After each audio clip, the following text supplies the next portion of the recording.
16. മാധവന്റെ രാജ്യസഞ്ചാരം. മാധവൻ മദിരാശിയിൽ നിന്ന് വണ്ടി കയറുമ്പോൾ ബൊംബായിലേക്കാണ് ടിക്കറ്റ് വാങ്ങിയത് എന്ന് പറഞ്ഞിട്ടുണ്ടല്ലോ. തൻ്റെ കൂടെ ഭൃത്യന്മാർ ആരുമില്ല. ഉടുപ്പ് ഇടുന്ന തോൽപ്പെട്ടിയിൽ കുറേ വസ്ത്രങ്ങൾ, അധികവും ഇംഗ്ലീഷ് മാതിരി ഉടുപ്പുകൾ. വേറെ ഒരു പെട്ടിയിൽ തൻ്റെ വിശേഷമായ തോക്കുകൾ, തിരകൾ.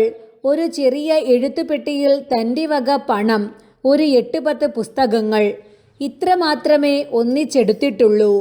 വഴിയാത്രയിൽ മുഴുവൻ നല്ല യൂറോപ്യൻ ഡ്രസ്സും ബൂട്ട്സും ആണ് നിശ്ചയിച്ച് ഇട്ടുവന്നത്. 6 കുഴലുകളുള്ള ഒരു റിവോൾവർ കാൽക്കുപ്പായത്തിൻ്റെ വലിയ പോക്കറ്റിൽ ഇട്ടിട്ട് പലപ്പോഴും നടക്കാറുള്ള സമ്പ്രദായം വഴിയാത്ര ആരംഭിച്ച മുതൽ മാധവൻ എല്ലായ്പ്പോഴും ചെയ്തു വന്നു.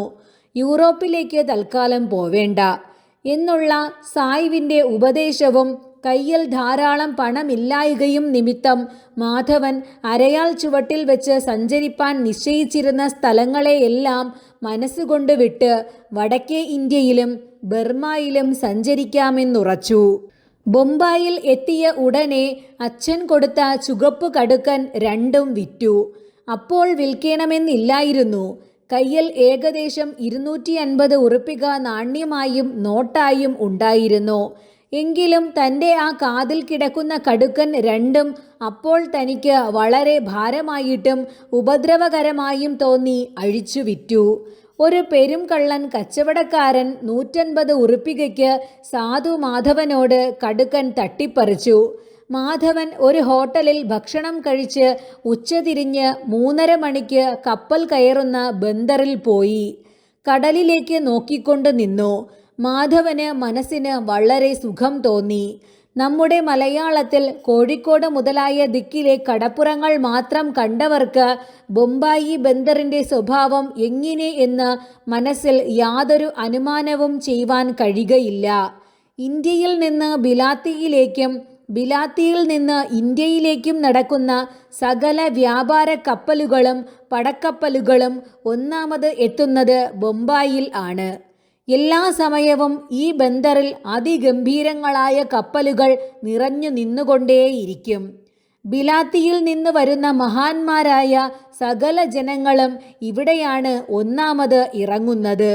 അങ്ങനെ തന്നെ ഇന്ത്യയിൽ നിന്ന് ബിലാത്തിക്ക് പോകുന്നവരും ഇവിടെ നിന്നാണ് സാധാരണയായി കപ്പൽ കയറുന്നത്. പിന്നെ പ്രായേണ സകലവിധ വിശേഷ ചരക്കുകളും ഇന്ത്യയിലേക്ക് ബിലാത്തിയിൽ നിന്ന് വരുന്നത് ഒന്നാമത് ഇറക്കുന്നതും ഈ മഹത്തായ ബന്ദറിലാണ്. അങ്ങനെയുള്ള ഒരു സ്ഥലത്തിൻ്റെ മഹിമയെക്കുറിച്ച് ഞാൻ വല്ലതും വർണ്ണിക്കേണ്ടതുണ്ടോ? വൈകുന്നേരം 4 മണി മുതൽ 7 മണി വരെ ഈ ബന്ദറിൽ നടന്നു നോക്കിയാൽ കാണാവുന്ന കാഴ്ച വേറെ ഭൂമിയിൽ ഒരിടത്തും കാണാൻ പാടില്ലെന്ന് പറവാൻ പാടില്ലെങ്കിൽ ഇന്ത്യയിൽ വേറെ ഒരു സ്ഥലത്തും ഇല്ലെന്ന് തീർച്ചയായും ഞാൻ പറയുന്നു. പാൽനുര പോലെ അതിധവളങ്ങളായും നീരുണ്ട മേഘം പോലെ ശ്യാമളങ്ങളായും കുങ്കുമവർണ്ണങ്ങളായും അരുണവർണ്ണങ്ങളായും മിശ്രവർണ്ണങ്ങളായും ഉള്ള പലമാതിരി അത്യുന്നതങ്ങളായ 6ഉം 4ഉം 2ഉം കുതിരകളാൽ വലിക്കപ്പെടുന്നതും മഞ്ഞവെയിലിൽ അതിമനോഹരമായി മിന്നിത്തിളങ്ങിക്കൊണ്ട് കണ്ണുകളെ മയക്കുന്നതും ആയ ഗാഡികൾ അസംഖ്യം അന്യോന്യം തിക്കുതിരക്ക് ഇല്ലാതെ ഓടുന്നതുകളുടെയും ചിത്രത്തിൽ നിൽക്കുന്നതുപോലെ ബഹുസജ്ജമായിട്ട് സമുദ്രതീരത്തിൽ ചിലയിടങ്ങളിൽ നിർത്തിയിട്ടുള്ളതുകളുടെയും കാഴ്ച, പിന്നെ ആ ഗാഡികളിൽ തന്നെ ഇരുന്ന് കടൽക്കാറ്റ് കൊള്ളുന്നവരുടെയും പുറത്ത് ഇറങ്ങി നടന്നിട്ടും കടൽ വക്കത്ത് കെട്ടി ഉണ്ടാക്കിയിട്ടുള്ള അതിമനോഹരങ്ങളായ ഇരിപ്പിടങ്ങളിൽ ഇരുന്നിട്ടും കാണാവുന്ന മഹാന്മാരായ പുരുഷന്മാരുടെയും ചന്ദ്രമുഖികളായ സ്ത്രീകളുടെയും വികസിച്ചു നിൽക്കുന്ന ചെന്താമരകളെപ്പോലെ ശോഭിച്ചു കാണുന്ന മുഖങ്ങളോട് കൂടിയ ചെറിയ കിടാങ്ങളുടെയും സംഘം സമുദ്രത്തിൽ നിന്ന് വരുന്ന മന്ദസമീരണനെ ഏറ്റുരസിച്ച് സല്ലപിച്ചിരിക്കുന്നതിനെ കാണുന്ന ആനന്ദകരമായ ഒരു കാഴ്ച. നിരന്ന് ഞാനോ നീയോ വലിയത് എന്നുള്ള ഷണ്ഠയോടുകൂടി എന്ന് തോന്നും. വരിവരിയായി നിൽക്കുന്ന English steamer, French steamer, German steamer, മറ്റോരോ വലിയ യൂറോപ്യൻ രാജ്യത്തിലുള്ള കപ്പലുകൾ, ഇവകളുടെ കാഴ്ച. അങ്ങനെ ഇരിക്കുമ്പോൾ അതിൽ ചില കപ്പലുകൾ യാത്രയ്ക്ക് പുറപ്പെട്ട് ധൂമം വലിയ കുഴലുകളിൽ കൂടി തള്ളിത്തള്ളി ആകാശത്തിലേക്ക് വിടുന്നത് നോക്കി നോക്കിയിരിക്കെ ആ കപ്പലുകളെയും ധൂമത്തെയും ക്രമേണ കാണാതെയായി വരുന്ന ഒരു കാഴ്ച. അങ്ങനെ തന്നെ ബന്ദറുകളിലേക്ക് വരുന്ന കപ്പലുകൾ ക്രമേണ അതുകളുടെ വലിപ്പത്തെ കാണിച്ചും കൊണ്ട് കരയോട് അടുക്കുന്നത് കാണുന്ന കാഴ്ച.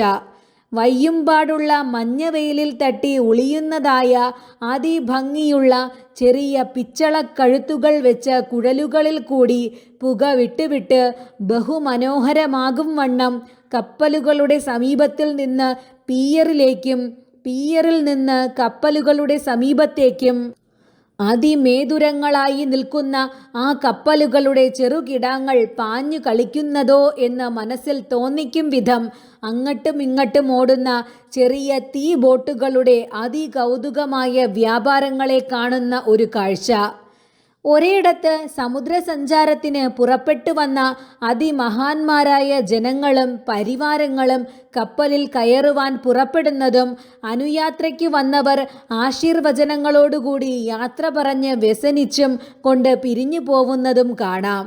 മറ്റൊരിടത്ത് അധികം കാലമായി ബിലാത്തിയിൽ സംഗതിവശാൽ പോയി താമസിക്കേണ്ടി വന്നവളും തൻ്റെ പ്രാണപ്രിയയുമായ ഭാര്യ കപ്പലിൽ നിന്ന് ഇറങ്ങുമ്പോൾ അത്യന്തം ആഗ്രഹത്തോടെ എതിരേൽക്കാൻ ചെന്നു നിൽക്കുന്ന ഭർത്താവ് ഭാര്യയെ ബോട്ടിൽ നിന്നിറക്കി ഗാഠാലിംഗനം ചെയ്ത് വിമാന സദൃശമായ ഗാഡിയിൽ കയറ്റി അതിസന്തോഷത്തോടുകൂടി ഓടിച്ചും കൊണ്ട് പോകുന്നത് കാണാം.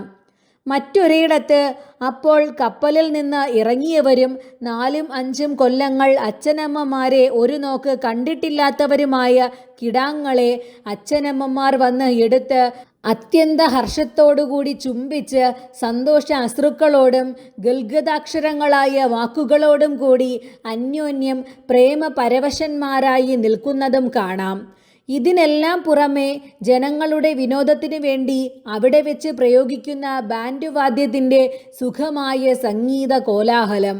പിന്നെ ഈ സകല കാഴ്ചകൾക്കും വിനോദങ്ങൾക്കും ജീവനും അതിശോഭയും കൊടുക്കുന്നതും വാചാമഗോചരമായി നിസ്തുല്യമായിരിക്കുന്നതുമായ സൂര്യാസ്തമന ശോഭ. ഇതുകളെയെല്ലാം കണ്ട് മാധവൻ ആനന്ദിച്ചു നിന്നുപോയി. പഴഞ്ചൊല്ലായി പറയും പ്രകാരം ചുങ്കം വീട്ടിയ മനുഷ്യൻ എന്നവനെ പോലെ തനിക്ക് അപ്പോൾ എന്തും യഥേഷ്ടം പ്രവർത്തിക്കാമെന്നുള്ള ഒരു സ്വാതന്ത്ര്യം ഉണ്ടായതുകൊണ്ടും മാധവന് മനസ്സിൽ വളരെ സുഖം തോന്നി. മുമ്പിൽ കണ്ട ഏതെങ്കിലും കപ്പലിൽ ഒന്ന് കയറി അല്പം സമുദ്രയാത്ര ചെയ്യണമെന്ന് മാധവന് ഒരു മോഹം തോന്നി. അന്ന് അസ്തമിച്ച് 9 മണിക്ക് കൽക്കത്താവിലേക്ക് പുറപ്പെടുന്ന സ്റ്റീമർ മെറീന എന്ന കപ്പലിലേക്ക് ടിക്കറ്റ് വാങ്ങി രാത്രി 8 മണിക്ക് കപ്പൽ കയറുകയും ചെയ്തു. ആപൽക്കാലത്ത് ഒന്നും സുഖമായി വരാൻ പാടില്ലല്ലോ. താൻ കയറിയ കപ്പൽ എന്നേക്ക് കൽക്കത്താവിൽ എത്തേണ്ടതാണെന്നുള്ള അന്വേഷണം മാധവൻ ചെയ്തിട്ടില്ലായിരുന്നു. ഈ കപ്പൽ കൽക്കത്താവിലേക്ക് എത്തുന്നതിന് മുമ്പ് പല ബന്ദറുകളിലും താമസിക്കാൻ ഏർപ്പെട്ടതായിരുന്നു. 2 ദിവസം കൊണ്ട് മാധവനും സമുദ്രയാത്രയിലെ മോഹം തീർന്നു.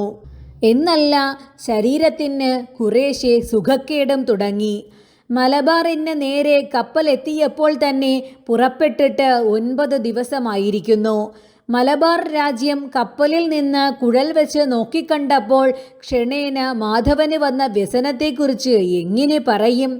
തൻ്റെ അമ്മയെയും അച്ഛനെയും ഓർത്ത് കണ്ണിൽ വെള്ളം വന്നു. ഇതിന് അല്പം വിശേഷവിധി കാരണവും അപ്പോൾ ഉണ്ടായിരുന്നു. തനിക്ക് അപ്പോൾ കുറേശ്ശെ പനിയും തുടയിന്മേൽ ഒരു വലിയ കുരുവും ഉണ്ടായിരുന്നു. എണീപ്പാനും നടപ്പാനും പ്രയാസം. കപ്പലിലെ ആഹാരം ഒന്നും തനിക്ക് പിടിക്കുന്നില്ല. തനിക്ക് ഇഷ്ടപ്പെട്ടിട്ടുള്ള ഒരു മുഖവും എങ്ങും കാണാനില്ല തന്നെ. അതിപുച്ഛത്തോടെ നോക്കുന്ന ചില യൂറോപ്യന്മാരും ചില താടിക്കാരായ തുലുക്കരും മറ്റും അല്ലാതെ കപ്പലിൽ വേറെ ഒരാളുമില്ല. തനിക്ക് ഒരു ഭൃത്യൻ കൂടിയില്ല. ഇങ്ങനെയെല്ലാം ഇരിക്കുമ്പോഴാണ് മലയാളത്തിനു നേരെ തൂക്കിൽ കപ്പലെത്തിയത്. കപ്പലിൽ നിന്ന് കുഴൽ വെച്ച് നോക്കിയപ്പോൾ രാജ്യം നല്ലവണ്ണം കണ്ടു. തൻ്റെ പ്രിയപ്പെട്ട അച്ഛനെയും അമ്മയെയും ഓർത്ത് കണ്ണിൽ വെള്ളം വന്നു. കഷ്ടം ദൈവമേ, എന്നെ ഈ സ്ഥിതിയിലാക്കിയല്ലോ എന്ന് ഓർത്തും കൊണ്ടും കുറെ കരഞ്ഞു. ഉടനെ ഇന്ദുലേഖയുടെ ഓർമ്മ വന്നു. കുഴൽ അവിടെ ഇട്ടു. താൻ മരിച്ച ശവം കടലിൽ ഇട്ടു പോയാലും മലയാളത്തിൽ അത്ര വേഗം താൻ ചവിട്ടുകയില്ലെന്ന് ധീരതയോടെ നിശ്ചയിച്ച് തൻ്റെ വിരിപ്പിൽ തന്നെ കിടന്നു. കപ്പൽ അതിസാവധാനത്തിൽ തന്നെയാണ് പിന്നെയും യാത്ര. ചുരുക്കിപ്പറയാം, കൽക്കത്താവിൽ കപ്പൽ എത്തുമ്പോൾ ബൊമ്പായി വിട്ടിട്ട് 23 ദിവസമായിരിക്കുന്നു. എന്നാൽ കപ്പലിൽ നിന്ന് ഇറങ്ങുമ്പോൾ മാധവന് ശരീരത്തിന് നല്ല സുഖമായിരിക്കുന്നു. അധികം ദിവസം പരിചയിച്ചതിനാൽ സമുദ്രത്തിലെ കാറ്റും കപ്പലിലെ ആഹാരവും മാധവന് പിടിച്ചതിനാലായിരിക്കാം ഈ സുഖം ഉണ്ടായത്. എങ്കിലും കരയിൽ ഇറങ്ങിയ ഉടനെ ഹാവൂ, ഈശ്വരാധീനം, കരയ്ക്കിറങ്ങിയല്ലോ എന്നാണ് മാധവന് ഒന്നാമത് തോന്നിയത്. കൽക്കത്ത പട്ടണം കണ്ട് മാധവൻ വിസ്മയിച്ചു. വിസ്മയിച്ച പ്രകാരം പറയാൻ ഞാൻ ഭാവിക്കുന്നില്ല. 2 ദിവസം കൽക്കത്താവിൽ താമസിച്ചതിൻ്റെ ശേഷം ഒരു ദിവസം അവിടുത്തെ പാർക്ക്, മൃഗങ്ങളെ കാഴ്ചയ്ക്കായി വെച്ചിട്ടുള്ള സ്ഥലം കാണാൻ പോയി. ഓരോ വിശേഷങ്ങൾ കണ്ട് നടന്നുകൊണ്ടിരിക്കുമ്പോൾ വലിയ വിശേഷമായ ഉടുപ്പുകൾ ഇട്ടിട്ടുള്ള 3-4 ആളുകൾ തനിക്ക് അഭിമുഖമായി വരുന്നത് കണ്ടു. അവർ മാധവന്റെ സമീപം എത്തി. മാധവൻ അപ്പോൾ നിന്നിരുന്നത് പാർക്കിൽ ചീറ്റ എന്ന് ഇംഗ്ലീഷിൽ പറയുന്ന ഒരു തരം ചെറുവക നരിയെ ഇട്ടിട്ടുള്ള ഒരു ഇരുമ്പഴിക്കൂട്ടിൻ്റെ സമീപമായിരുന്നു. അവിടെ തന്നെയാണ് ഈ യോഗ്യരായ 4 പേരും വന്നു നിന്നത്. ഈ ചെറുനരിക്ക് ഇര കൊടുക്കുന്ന സമയമായതിനാൽ അത് കാണാൻ ഇവർ എല്ലാവരും കൂടി കൂട്ടിന് അടുത്ത് പോയി നിന്നു. അങ്ങനെ ഇരിക്കുമ്പോൾ ഇര തിന്നാൻ കൊടുക്കുന്ന കൂട് സൂക്ഷകൻ കൂട്ടിൻ്റെ 1-ാമത്തെ വാതിൽ ഊരി അതിൽ കുറെ മാംസമിട്ടു. പിന്നെ ആ വാതിൽ അടയ്ക്കാൻ അന്താളിച്ച് കൂട്ടിൻ്റെ മധ്യത്തിലുള്ള വാതിൽ തുറന്നു. ക്ഷണത്തിൽ ഒരു ചാട്ടത്തിന് ഈ ചെറുനരി കൂട്ടിൻ്റെ പുറത്തായി. ഈ വന്ന 4 പേരും ഭയപ്പെട്ട് നിലവിളിച്ചോടി. ആ ക്ഷണം മാധവൻ തൻ്റെ പോക്കറ്റിൽ നിന്ന് റിവോൾവർ എടുത്ത് ഒരു വെടിവെച്ചു. ചെറുനരി ഒന്നു ചാടി. 2ാമത് ഒരു വെടിവെച്ചു. മൃഗം ചത്തുവീണു. ഉടനെ അവിടെ നിന്ന് ഓടിപ്പോയ ശൂരന്മാരെല്ലാം തിരികെ തന്നെ വന്നു. 4 പേർ ഒന്നായി വന്നവരിൽ ഒരാൾ മാധവന്റെ കൈപിടിച്ച് ഇംഗ്ലീഷിൽ മിടുക്കൻ മിടുക്കൻ എന്ന് പറഞ്ഞു. പിന്നെ ഇങ്ങനെ ചോദിച്ചു, താങ്കൾ മലബാറിൽ നിന്ന് വരുന്ന ആളാണെന്ന് ഞാൻ വിചാരിക്കുന്നു. ഈ ചോദ്യത്തിന് സംഗതി ഉണ്ടായി. ചെറുനരിയുമായി ഉണ്ടായ പിണക്കത്തിൽ മാധവന്റെ തലയിലുണ്ടായിരുന്ന തൊപ്പി താഴത്ത് വീണപ്പോൾ അതിദീർഘമുള്ള മാധവന്റെ കുടുമ പുറത്തു വീണ് കണ്ടതിനാലാണ് ഈ ചോദിച്ച ആൾ മാധവൻ മലബാർ രാജ്യക്കാരനാണെന്ന് ഊഹിച്ചത്. ഈ ചോദിച്ച മനുഷ്യൻ മദിരാശിയിൽ വെച്ച് ചില മലയാളികളെ കണ്ട് പരിചയമുള്ള ആളായിരുന്നു. മാധവൻ: അതെ. ഈ രാജ്യത്ത് എപ്പോൾ വന്നു? മാധവൻ: 2 ദിവസമായി. എവിടെ താമസിക്കുന്നു? മാധവൻ: ഒരു ഹോട്ടലിൽ. രാജ്യം കാണാൻ വന്നതായിരിക്കും. മാധവൻ: അതെ. താങ്കളുടെ മലബാർ രാജ്യക്കാരെ എനിക്ക് വളരെ ബഹുമാനമാണ്. താങ്കളുടെ ചെറുപ്പ വയസ്സും കോമളാകൃതിയും അതിധൈര്യവും മിടുക്കും കണ്ട് ഞങ്ങൾ വളരെ സന്തോഷിക്കുന്നു. ഞാൻ ഈ ദിക്കിൽ ഒരു കച്ചവടക്കാരനും ഗൃഹസ്ഥനുമാണ്. എൻ്റെ പേർ ബാബു ഗോവിന്ദസേൻ എന്നാണ്. എൻ്റെ അടുക്കെ നിൽക്കുന്ന ഇയാളുടെ പേർ ഗോപിനാഥ ബാനർജി എന്നാണ്. ഇദ്ദേഹം എൻ്റെ കൂട്ടുകച്ചവടക്കാരനാണ്. ഈ നിൽക്കുന്ന ആളുടെ പേർ ബാബു ചിത്രപ്രസാദസേൻ എന്നാണ്. ഇദ്ദേഹം എൻ്റെ അനുജനാണ്. ഈ ചെറുപ്പക്കാരൻ എൻ്റെ മകനാണ്. ഗവൺമെൻറ് ഉദ്യോഗമായി ബൊമ്പായിൽ താമസമാണ്. ബാബു കേശവ ചന്ദ്രസേൻ എന്നാണ് പേര്. താങ്കൾ വേറെ പ്രകാരം നിശ്ചയങ്ങളൊന്നും ചെയ്തു പോയിട്ടില്ലെങ്കിൽ ഈ കൽക്കത്തായിൽ താമസമുള്ള ദിവസങ്ങളിൽ ഞങ്ങളുടെ ആതിഥ്യം ദയവു ചെയ്ത് സ്വീകരിച്ച് ഞങ്ങളുടെ ബംഗ്ലാവുകളിൽ താമസമാക്കാൻ ഞങ്ങൾ വളരെ അപേക്ഷിക്കുന്നു. എൻ്റെ മകൻ കേശവചന്ദ്രസേൻ ഒരാഴ്ച വട്ടത്തിനുള്ളിൽ ബൊമ്പായിലേക്ക് പോവുന്നുണ്ട്. ആ സമയത്തിനുള്ളിൽ താങ്കളും മലബാറിലേക്ക് തിരികെ പോവാൻ വിചാരിക്കുന്നുവെങ്കിൽ 2 പേർക്കും കൂടി സുഖമായി ബൊമ്പായി വരെ പോവുകയും ചെയ്യാമല്ലോ.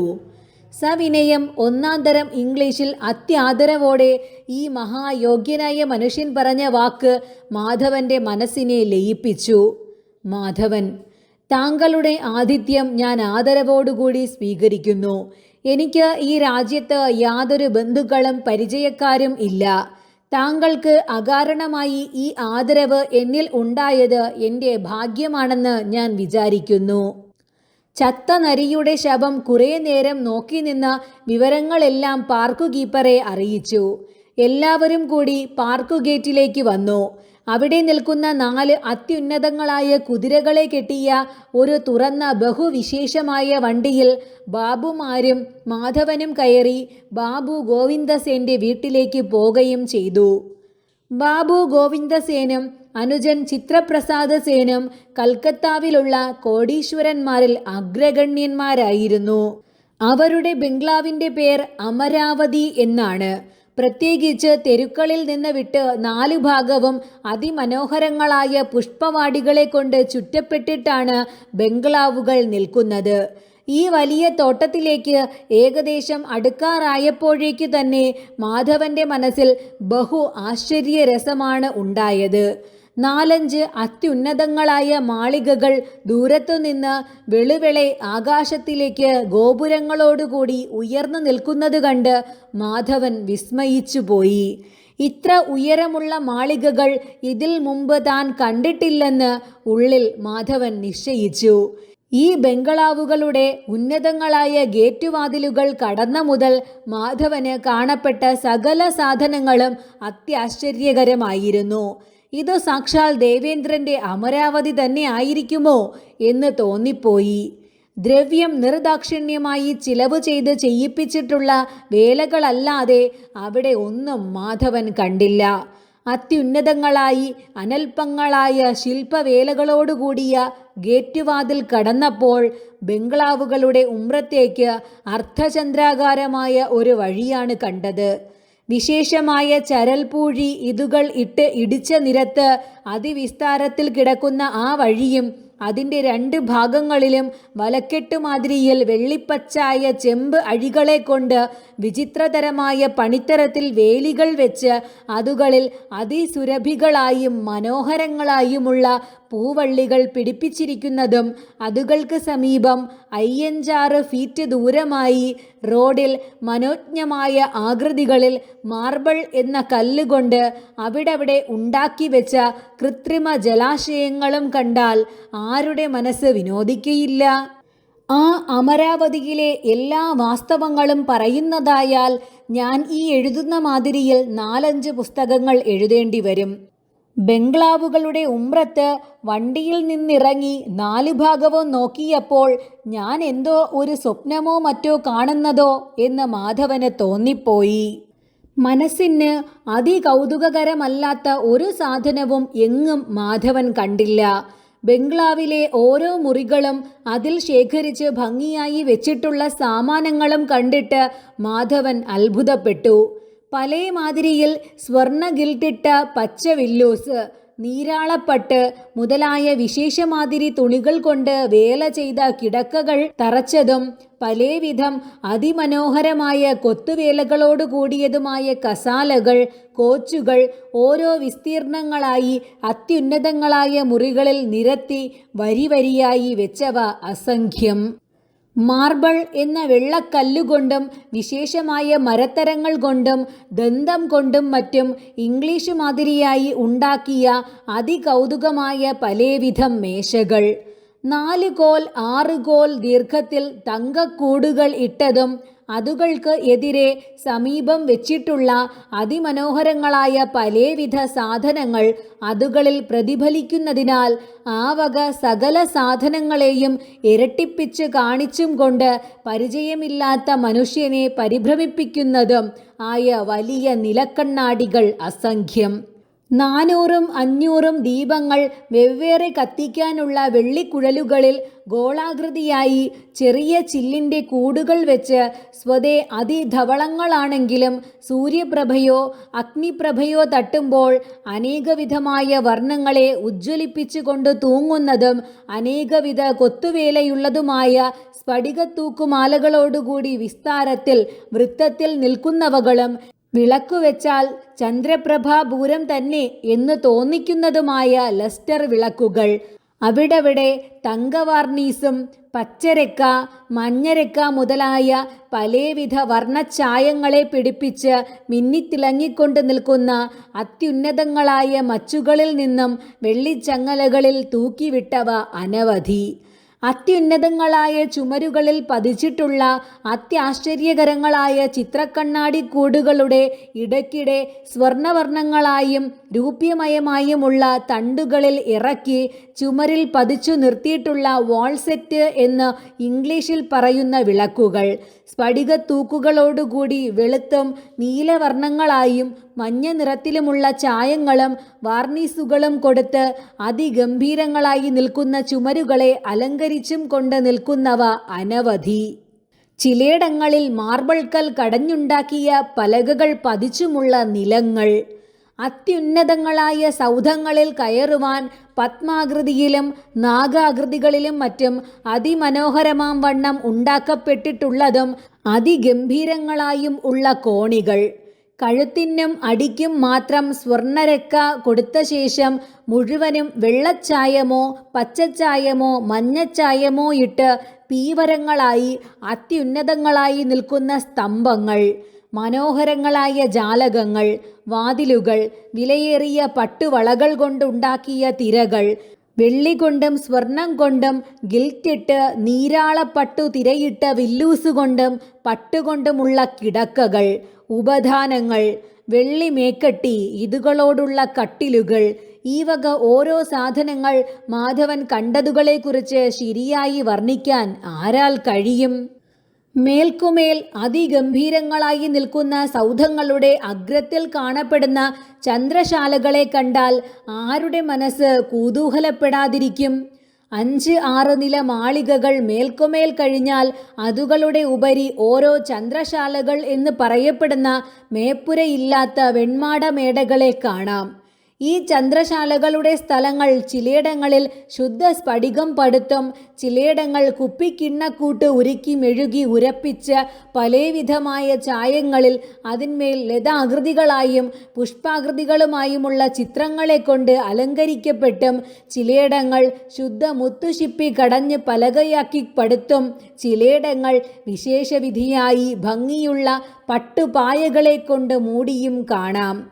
ചന്ദ്രശാലകളുടെ 4 വക്കുകളിലും മുട്ടിനിന്ന് ഉയരം പൊങ്ങി നിൽക്കുന്ന ഓരോവിധം വേലികളുടെ മാതിരികളിലുള്ള ആവരണങ്ങളുടെ ഒരു ഭംഗി വാചാമഗോചരമെന്നു തന്നെ പറയാം. ചില സ്ഥലങ്ങളുടെ 4 വക്കുകളും പൂവ് കൊടുത്തതിനാൽ നിറത്തിന് മങ്ങൽ വരാത്ത തങ്കവർണ്ണമായ ചെറിയ പിച്ചളക്കമ്പികൾ കൊണ്ട് അവിടവിടെ രജതവർണ്ണമായ കുമിഴുകൾ അടിച്ചുള്ള വേലികൾ ലതാകൃതിയിലും പുഷ്പാകൃതിയിലും വേല ചെയ്തതുകളെ കൊണ്ട് ചുറ്റപ്പെട്ടിട്ടു കാണാം. ചില സ്ഥലങ്ങൾ ശുദ്ധ മാർബിൾ എന്ന ഉളയുന്ന വെള്ളക്കല്ലുകൾ കൊണ്ട് കടഞ്ഞുണ്ടാക്കിയ അസംഖ്യം അഴികളെ കൊണ്ട് ചുറ്റപ്പെട്ടിട്ടു കാണാം. ചില മേടകളുടെ 4 വക്കിലും ലോഹങ്ങളെ കൊണ്ട് വാർത്തും മാർബിൾ കുഴിച്ചുണ്ടാക്കിയതും വിശേഷമായി മണ്ണുകൊണ്ട് ഉണ്ടാക്കി കടഞ്ഞെടുക്കപ്പെട്ടിട്ടുള്ളതുമായ പലവിധം പാത്രങ്ങളിൽ അതിസുരഭികളായും മനോഹരങ്ങളായുമുള്ള പുഷ്പച്ചെടികൾ നട്ടുവളർത്തിയവകളെ നിരത്തി വരിവരിയായി വെച്ചിരിക്കുന്നതു കാണാം. ചില സ്ഥലങ്ങളിൽ യന്ത്രപ്പണിയാൽ ചെമ്പുകുഴലിൽ കൂടി വളരെ അഗാധത്തിൽ നിന്ന് വലിച്ചുകൊണ്ടുവരുന്ന ജലം മാർബിൾ, സ്ഫടികം ഇതുകളെ കൊണ്ട് പത്മാകൃതിയിലും ഓരോ മൃഗങ്ങളുടെ മുഖാകൃതിയിലും ചക്രാകൃതിയിലും മറ്റും ഉണ്ടാക്കപ്പെട്ടിട്ടുള്ള ഓരോ ദ്വാരങ്ങളിൽ കൂടി നേത്രങ്ങളെയും ശ്രോത്രങ്ങളെയും ഒരുപോലെ ആനന്ദിപ്പിക്കുന്ന വിധമുള്ള ആകൃതിയിലും ശബ്ദത്തോടും അനർഗളമായി പതിച്ചുകൊണ്ട് ഇരിക്കുന്നത് കാണാം.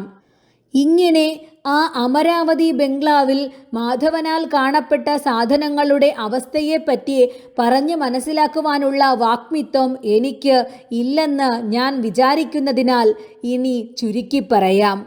മേൽ കാണിച്ച വിധമുള്ള ചന്ദ്രശാലകൾ മുതലായതും ഇതുകൂടാതെ വാപികൾ, മണിമയ മഞ്ചങ്ങൾ, പുസ്തകശാലകൾ, തോട്ടങ്ങൾ മുതലായ അനേക സാധനങ്ങളും കണ്ട് മാധവൻ അത്യാനന്ദപ്പെട്ടു എന്നേ പറവാനുള്ളൂ. മാധവന് ഈ ഭൂമി വിട്ട് ഏതോ ഇതുവരെ അനുഭവിക്കാത്ത സുഖങ്ങളോടുകൂടിയ ഒരു സ്വർഗലോകത്തോ മറ്റോ തന്നെ കൊണ്ടാക്കിയതുപോലെ തോന്നി. മാധവൻ ബാബു ഗോവിന്ദസേന്റെ ആതിഥ്യം പരിഗ്രഹിച്ച് ഈ സ്വർഗതുല്യമായ അമരാവതിയിൽ 8-10 ദിവസം സുഖമായി താമസിച്ചു. ഗോവിന്ദപ്പണിക്കരും ഗോവിന്ദൻകുട്ടി മേനവനും പുറപ്പെട്ടിട്ട് 20-ലധികം ദിവസമായല്ലോ. അവരുടെ കഥ എന്തായി എന്ന് അറിവാൻ എൻ്റെ വായനക്കാർ ചോദിക്കുന്നതായാൽ എനിക്ക് അല്പമേ പറവാനുള്ളൂ. ഇന്ത്യ എങ്ങും തീവണ്ടി, കമ്പിത്തപാൽ. മാധവനെ കണ്ടുപിടിപ്പാൻ എന്ത് പ്രയാസം എന്ന് ധാർഷ്ട്യം പറഞ്ഞ് പുറപ്പെട്ട ഗോവിന്ദൻകുട്ടി മേനവൻ്റെ സകല ഗർവം ശമിച്ചു, ബുദ്ധി ക്ഷയിച്ചു. തീവണ്ടിയും ടെലിഗ്രാഫും തീക്കപ്പലുകളും എന്തെല്ലാം ഉണ്ടായിരുന്നാലും ഭാഗ്യം ഇല്ലാതെ യാതൊന്നും മനുഷ്യന് വിചാരിക്കും പോലെയും ആഗ്രഹിക്കും പോലെയും സാധിക്കുകയില്ലെന്ന് ഗോവിന്ദൻകുട്ടി മേനവന് ഉള്ളിൽ നല്ല ബോധ്യമായി. കുറേശ്ശെ പുറത്തേക്ക് പറഞ്ഞു തുടങ്ങി. മദിരാശിയിൽ എത്തിയ ഉടനെ ഗോവിന്ദൻകുട്ടി മേനവൻ ഗിൽഹാം സാഹിബിനെ ചെന്നു കണ്ടു. മാധവൻ അദ്ദേഹത്തെ കണ്ടതുവരെയുള്ള വിവരങ്ങൾ അറിഞ്ഞ് ഗോവിന്ദൻകുട്ടി മേനവനും ഗോവിന്ദപ്പണിക്കർക്കും മനസ്സിന് അപ്പോൾ കുറെ സമാധാനമായി. പിന്നെ അവർ നേരെ ബൊമ്പായിക്ക് വന്നു. ബൊമ്പായിൽ നിന്ന് അന്വേഷിച്ചും കൊണ്ട് കാശിക്ക് വന്നു. കാശിയിൽ വെച്ച് ഗോവിന്ദപ്പണിക്കർക്ക് ശരീരത്തിന് സുഖക്കേടായി ഒരു 10 ദിവസം അവിടെ താമസിക്കേണ്ടി വന്നു. മാധവൻ ബിലാത്തിക്ക് തന്നെ പോയിരിക്കണമെന്ന് അസംഗതിയായി ഗോവിന്ദൻകുട്ടി മേനവന് ഒരു ഉദയം തോന്നി. ഭ്രാന്തന്മാരെ പോലെ പിന്നെയും ബൊമ്പായിലേക്ക് ഗോവിന്ദൻകുട്ടി മേനവനും ഗോവിന്ദപ്പണിക്കരും മടങ്ങിപ്പോയി.